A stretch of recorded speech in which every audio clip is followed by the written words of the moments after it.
الحمد لله رب العالمين الرحمن الرحيم مالك يوم الدين والصلاة والسلام على سيد المرسلين وعلى آله وصحبه أجمعين أما بعد. محترم سامعین و ناظرین، آج کی اس مجلس میں میں نبی اکرم صلی اللہ علیہ وسلم سے متعلق جو مثال بیان کی گئی ہے، اللہ کے رسول صلی اللہ علیہ وسلم نے جو اپنی مثال بیان کی ہے، اس مثال کی وضاحت کروں گا. اس مثال کی روایت امام بخاری رحمۃ اللہ علیہ نے اپنی صحیح کے اندر ابو ہریرہ رضی اللہ تعالیٰ عنہ سے روایت کیا ہے، اور اسی روایت کو امام مسلم نے جابر بن عبداللہ رضی اللہ تعالیٰ عنہ سے روایت کیا ہے. الفاظ کے اندر تھوڑا سا اختلاف ہے، لیکن مفہوم دونوں کا ایک ہی ہے. اللہ کے رسول صلی اللہ علیہ وسلم نے ارشاد فرمایا، انما مثلی و مثل الناس، میری اور لوگوں کی مثال، میری اور لوگوں کی مثال ایسی ہے جیسے کمثل رجل، ایک آدمی ہے استوقد نارا، جس نے آگ جلائی، ایک آدمی جس نے آگ جلائی. فلما اضاءت ما حولہ، پھر جب آگ جلائی تو آگ کے ارد گرد روشنی پھیل گئی. جعل الفراش وهذه الدواب التي تقع في النار يقعن فيها، تو کیڑے مکوڑے اور پتنگے، اور وہ کیڑے مکوڑے جو آگوں میں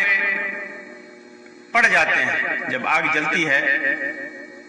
تو وہ آگ میں گرنے لگتے ہیں. تو فجعل ينزعهن، جب وہ کیڑے مکوڑے اور یہ پتنگے آگوں میں گرنے لگے تو وہ آدمی انہیں بچانے لگا، انہیں روکنے لگا کہ آگ میں وہ نہ پڑیں، آگ میں نہ جلیں. وَيَغْلِبْنَهُ، لیکن وہ کیڑے مکوڑے اس کے اوپر غالب آ گئے، وہ رک نہ سکی. اور مسلم کی روایت میں ہے فَجَعَلَ الْفَرَاشُ وَالْجَنَادِبُ، جنادب کا لفظ ہے، اس کا مطلب پتنگا اور چھوٹے موٹے کیڑے مکوڑے کا ہوتا ہے. اور اس میں ہے وَهُوَ يَذُبُّهُنَّ عَنْهَا، ان کیڑوں مکوڑوں کو اور پتنگوں کو وہ آدمی روکنے لگا، لیکن وہ کیڑے مکوڑے رک نہ سکے اور اس آگ میں پڑ گئے. تو اللہ کے رسول صلی اللہ علیہ وسلم نے فرمایا کہ میری مثال ایسی ہی ہے. فَأَنَا آخِذٌ بِحُجَزِكُمْ عَنِ النَّارِ، میں تجھے تمہاری کمر سے پکڑ کر تجھے آگ سے روکنے کی کوشش کر رہا ہوں. میں تمہاری کمر سے پکڑ کر تمہیں آگ سے روک رہا ہوں، جہنم کی آگ سے روک رہا ہوں، اللہ کے عذاب سے روک رہا ہوں. وَهُمْ يَقْتَحِمُونَ فِيهَا، جبکہ لوگ جو ہے اس آگ کے اندر پڑنا ہی چاہتے ہیں، پڑنے ہی کی کوشش کر رہے ہیں، وہ آگ کے اندر پڑنا ہی چاہتے ہیں، وہ آگ کے اندر جانا ہی چاہتے ہیں. مسلم کی روایت میں ہے وَأَنْتُمْ تَفْلِتُونَ مِنْ يَدَيَّ، میرے ہاتھوں سے تم پھسل رہے ہو، پھسل کر کے آگ میں جلنا چاہ رہے ہیں. اس روایت میں اللہ کے رسول صلی اللہ علیہ وسلم نے اپنی مثال بیان کی کہ کس طرح اللہ کے رسول صلی اللہ علیہ وسلم لوگوں کو اللہ تبارک و تعالیٰ کی عذاب سے، اللہ تبارک و تعالیٰ کی پکڑ سے، اللہ تبارک و تعالیٰ کی سزا سے، اللہ کے رسول صلی اللہ علیہ وسلم لوگوں کو بچانے کے کتنے حریص تھے، کتنی شدت سے آپ چاہتے تھے کہ لوگوں کو عذاب سے بچائیں۔ اسی وجہ سے آپ توحید کی، ایمان کی، اسلام کی ہر طریقے سے دعوت دیتے، ہر کوشش کرتے، ہر طریقہ اپناتے جس سے لوگ جہنم سے بچ جائیں، ایک اللہ کی عبادت کریں اور جہنم سے بچ جائیں، اللہ کے عذاب سے بچ جائیں۔ آپ نے تنہا بھی کوشش کیا، صحابہ کرام کی جماعت کو لے کر کے کوشش کیا، آپ نے زبان سے کوشش کیا، خط لکھ کر کے کوشش کیا، سفر کر کے کوشش کیا، اور جب ضرورت پڑی تو جہاد کے ذریعے آپ نے کوشش کیا، ہر طریقے سے آپ نے کوشش کی۔ یہی وجہ ہے کہ آپ نے ہمیشہ خیر کی دعوت دی، اور ہر شر اور ہر فتنے سے جو دنیا میں اور آخرت میں نقصان دہ ہے اس سے آپ نے بچانے کی کوشش کی، بچنے کی دعوت دی۔ اللہ تعالیٰ فرماتا ہے اس کی ترجمانی کرتے ہوئے، اس کی وضاحت کرتے ہوئے، لَقَدْ جَاءَكُمْ رَسُولٌ مِّنْ أَنفُسِكُمْ عَزِيزٌ عَلَيْهِ مَا عَنِتُّمْ حَرِيصٌ عَلَيْكُمْ بِالْمُؤْمِنِينَ رَءُوفٌ رَحِيمٌ، کہ تمہارے پاس تمہی میں سے ایک رسول آیا، تمہی میں سے ایک نبی آیا، ایک رسول آیا، اسے تمہاری تکلیفیں گراں معلوم ہوتی ہیں، تمہاری تکلیفیں انہیں برداشت نہیں ہوتی، تمہاری تکلیفیں ان پر بھاری گزرتی ہیں، تمہاری بھلائی پر وہ حریص ہیں، فکر مند ہیں کہ تم کس طرح بھلائی کی طرف آ سکو۔ مومنوں پر نہایت شفقت کرنے والا اور نہایت ہی مہربان ہے۔ یہ نبی صلی اللہ علیہ وسلم ہمیشہ کوشش میں رہتے، رحمت للعالمین کا آپ کو خطاب ملا اسی وجہ سے کہ آپ دنیا کے تمام انسانوں کو اپنی رحمت میں جگہ دینا چاہتے تھے، اپنی رحمت کے ذریعے اللہ تبارک و تعالیٰ کی پکڑ، اللہ تبارک و تعالیٰ کے عذاب سے بچانا چاہتے تھے۔ جس طرح ایک آدمی آگ جلاتا ہے اور کیڑے مکوڑے اس میں جلنے کے لیے آتے ہیں تو بچانے کی کوشش کرتا ہے، اسی طرح اللہ کے رسول صلی اللہ علیہ وسلم نے ایک طرح سے ہماری کمر کو پکڑ لیا کہ تم اس آگ میں مت جا، جہنم میں مت جا، ایسا کام کر کہ تو جہنم سے بچ سکے، ایسا کام کر جو تجھے جہنم سے بچا کر کے جنت کی طرف لے جائے، اللہ کی پکڑ سے تو بچ جا۔ لیکن ہمارا معاملہ کیا ہے؟ ہم نے اپنے خواہشات نفسانی کو ترجیح دی، اللہ کے رسول صلی اللہ علیہ وسلم کے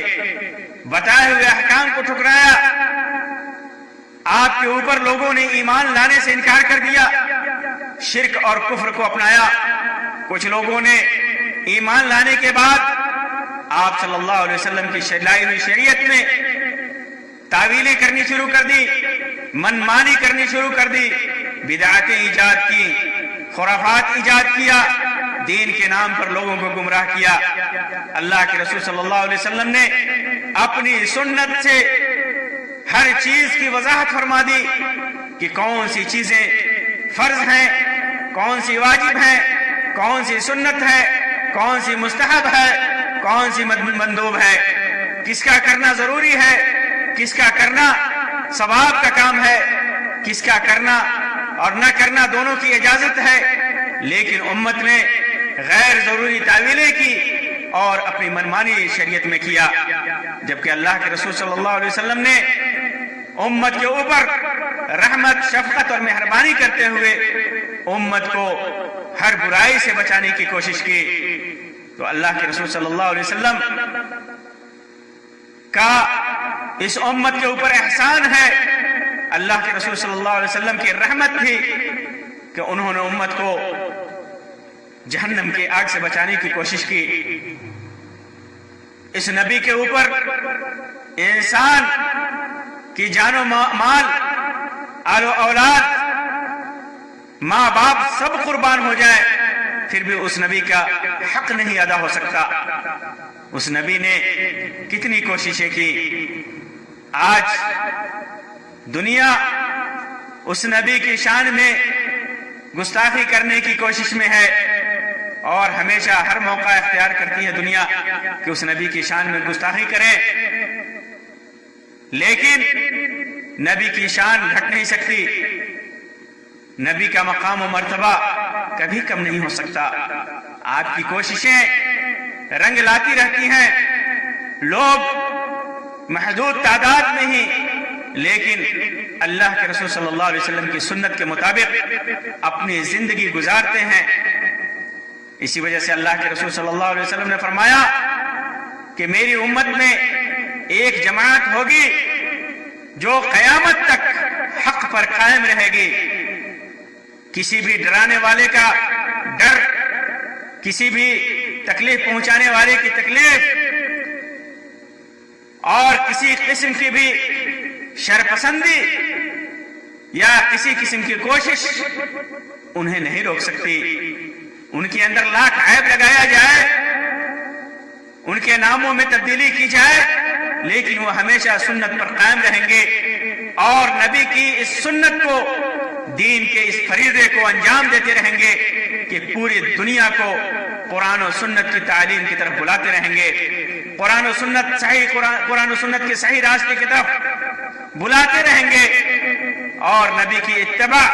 کرتے ہوئے کبھی بھی اس کوشش میں سے پلہ نہیں جھاڑیں گے، کبھی اس کوشش سے تھکیں گے نہیں، مایوس نہیں ہوں گے۔ تو نبی اکرم صلی اللہ علیہ وسلم کی مثال اس حدیث میں بیان کی گئی کہ آپ صلی اللہ علیہ وسلم کس طرح لوگوں کو نہایت ہی حریص ہو کر کے، فکر مندی کے ساتھ، کوشش کے ساتھ ہاتھوں کو پکڑ کر، کمر کو پکڑ کر اللہ کے عذاب سے بچانے کی کوشش کی۔ اللہ تبارک و تعالیٰ سے دعا ہے کہ اللہ تبارک و تعالیٰ ہمیں اپنے نبی کی سنت کی اتباع کی توفیق عطا فرمائے، اللہ تبارک و تعالیٰ ہمارے ایمان کے اندر مضبوطی عطا فرمائے، اللہ تبارک و تعالیٰ ہمیں جنت سے قریب کرے اور ایسے اعمال کی توفیق دے جو جنت سے قریب کرنے والے ہوں، اور ایسے اعمال سے بچائے جو جہنم کا سبب بنے۔ اللہ ہمارے نبی پر کروڑہ کروڑ درود و سلام نازل فرمائے، جب تک دنیا قائم رہے تب تک ان پر درود و سلام بھیجتا رہے۔ آمین یا رب العالمین، وآخر دعوانا ان الحمدللہ رب العالمین، وصلی اللہ علی خیر خلقہ وسلم، والسلام علیکم ورحمۃ اللہ وبرکاتہ۔